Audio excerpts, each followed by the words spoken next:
Hi, I'm Kevin Hatley and welcome to Kevin Hatley Photography in my office. This is a channel that I've set up to share my experiences of wildlife and nature with others. So let's go.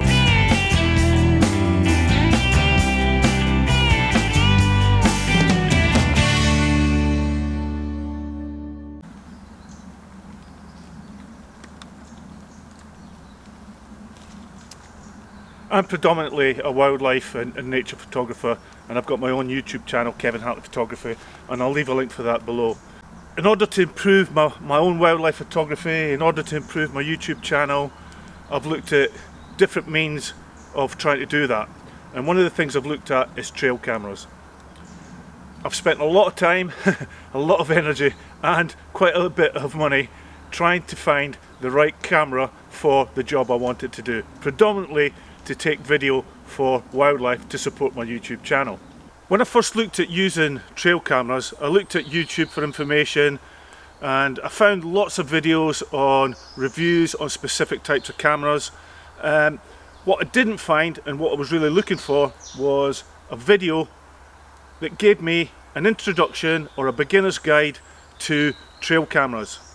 Okay, so what I want to do in this video is I want to look at trail cameras from a beginner's perspective to give you an introduction into trail cameras. And what we'll do is we'll look at what a trail camera is, the main features of trail cameras, how trail cameras work, we'll look at the different types of trail cameras that are available, and I'll give you what I believe are my top 3 tips for beginners in helping you to choose the trail camera for your needs. Okay, we're going to start off with a tip to begin with. So tip number 3 has got everything to do with research.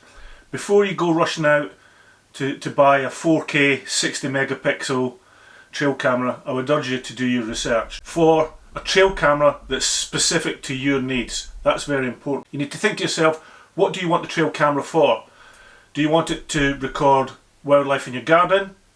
Do you want it to record wildlife out in the field? Do you want it to produce images, photos, video, or both? Or do you want it to use it purely just for security? Look at YouTube, look at Google, and I always find that Amazon's a great place to go to look for reviews on specific cameras. So tip number 3 is do your research.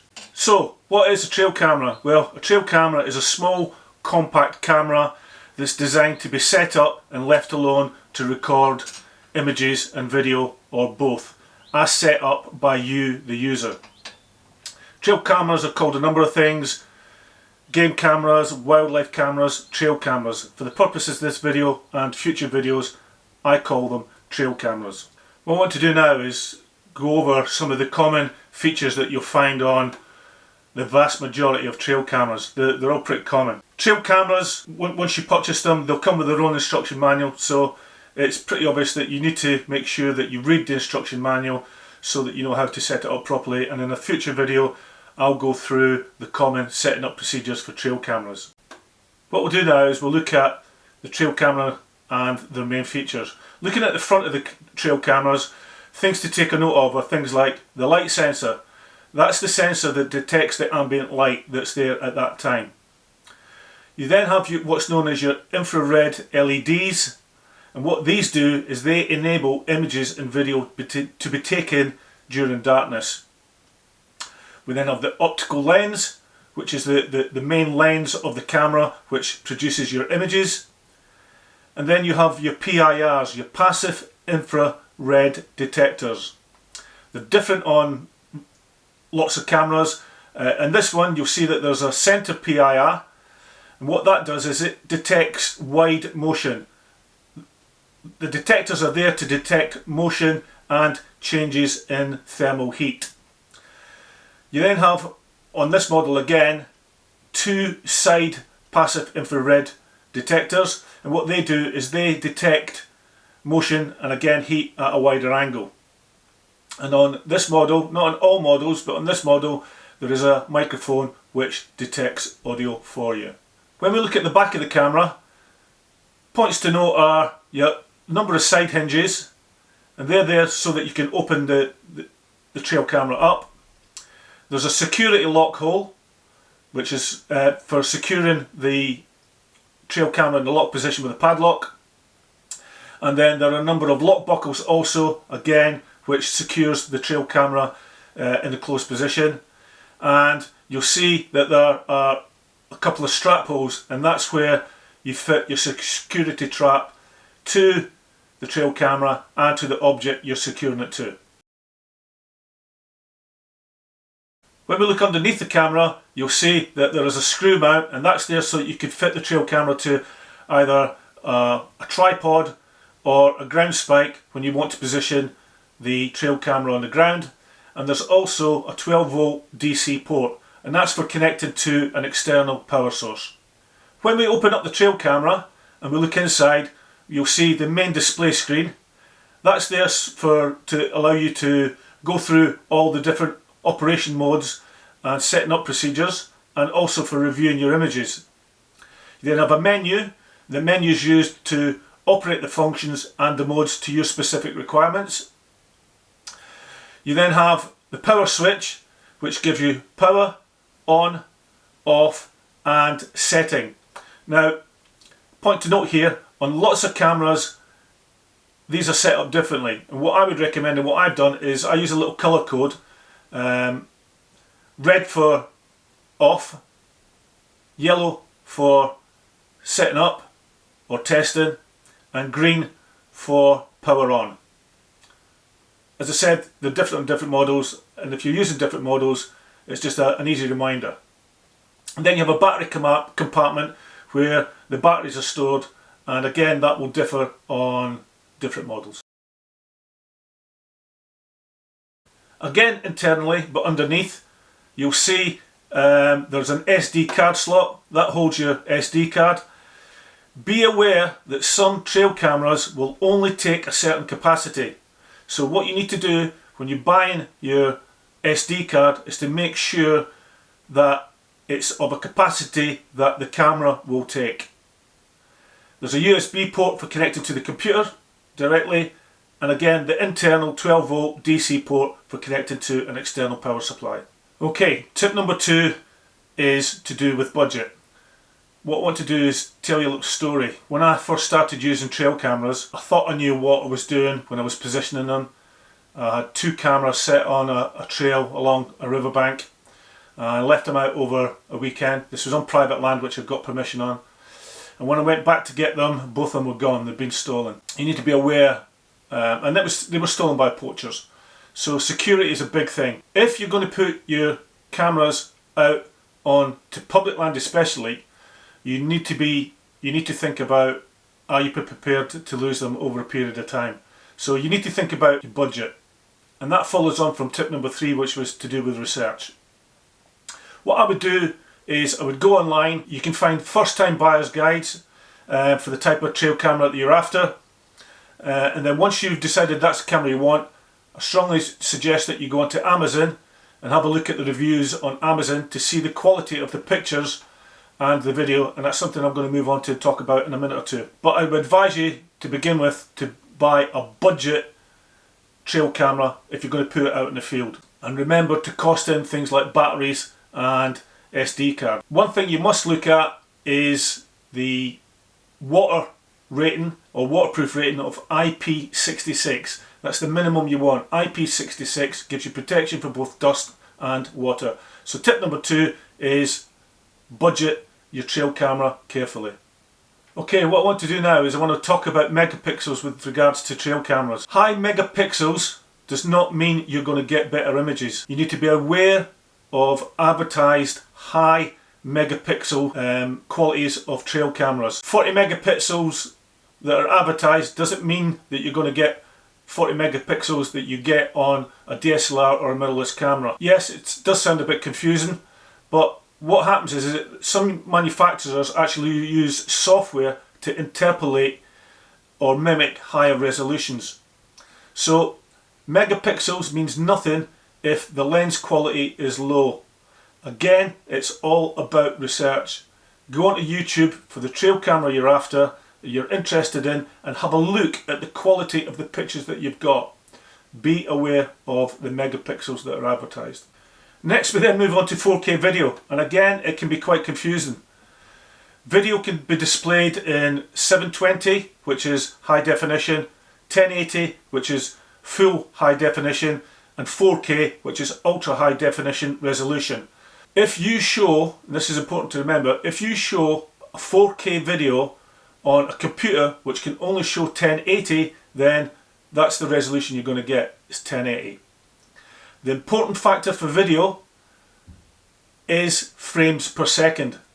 Most trail cameras are either 10 frames per second, 15 frames per second, 30 frames per second, or 60 frames per second. The more frames per second, the smoother your video should be. A 4K 15 frames per second video has the same resolution as a 1080 30 frames per second video. Manufacturers will often boast that it's 4K, but they're actually filming in 15 frames per second or even 10 frames per second. So what you need to do is you need to check what the frames per second on any trail camera you're looking to purchase if video is important to you. So how does a trail camera actually work? Well, trail cameras have been designed to operate in a sleeping mode, a bit like your television on standby. What will happen is that the PIR sensors in the camera act like a burglar alarm. When motion or heat is detected by the PIRs, they then wake the trail camera up. The trail camera will then measure the amount of light that's available and will operate the infrared flashes. And again, depending on how you've set the camera up, it will take either photographs, video, or both. When the infrared flash operates, it will only operate how you have programmed the camera. It's very important that you make sure that you're happy with how you've set your camera up. And again, in my next video, I'll go through the setting up procedures. Once the photographs and the video are taken, the camera will then go back into standby mode. Trail cameras operate an infrared flash system that's designed to be invisible to the human eye and, more importantly, wildlife. What I want you to do is have a look at this slide here, and what you'll see is that the visible light spectrum is the portion of the electromagnetic spectrum visible to the human eye, measured in what's known as nanometers. Now, within the spectrum that we see between 400 nanometers up to about 700 nanometers. That's what we see. Outside of that, beneath it and above it, it's invisible to us. We don't see it. And there's a debate whether wildlife can see outside of this scope as well. There's a big debate about this, and I'm not going to debate it now. But what I want to do is go through with you the different types of flash systems that are available on trail cameras.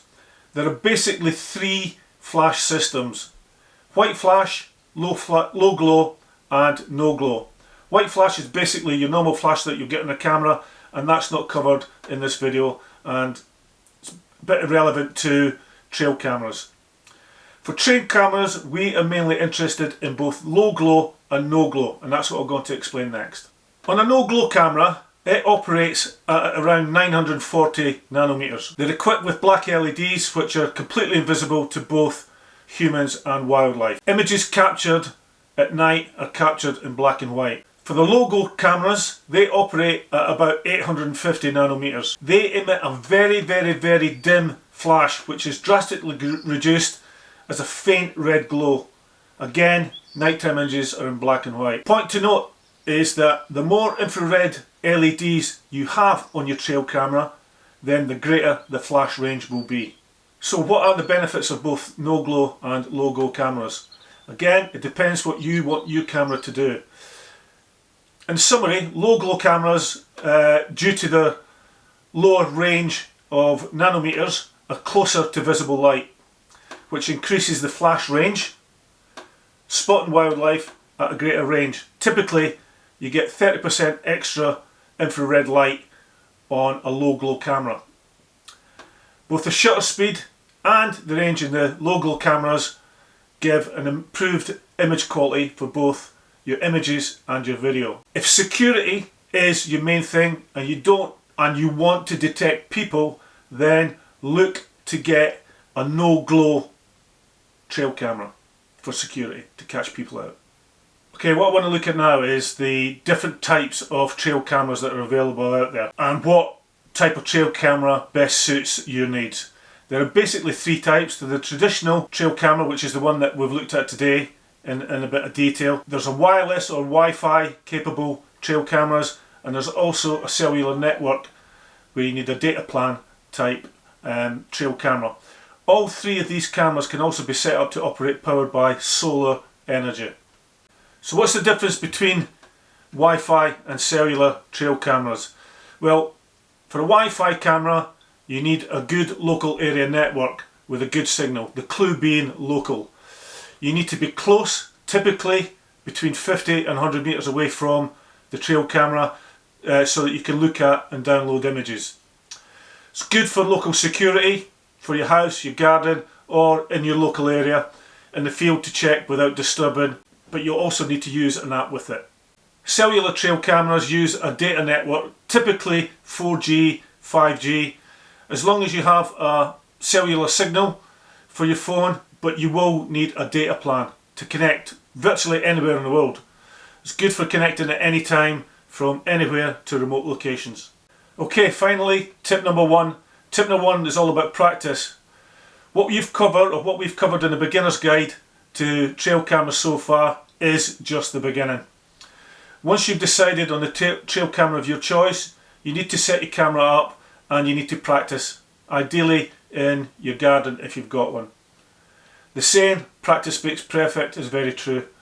The last thing you want to do is to put a trail camera out there before you really understand the basics of trail cameras and trail camera photography as covered in this video. So practice, practice, practice. Trail cameras needn't be complicated, and I'd urge you to take your time in choosing the trail camera for your needs. Remember, do your research, plan around your budget accordingly, and practice using your trail camera before you put a trail camera out into the field. Thanks for watching, and look forward to my next video in this sequence of trail camera photography on how to set up and use the settings on your trail camera. So until the next time, stay safe, take care, and I hope to see you soon. Bye for now.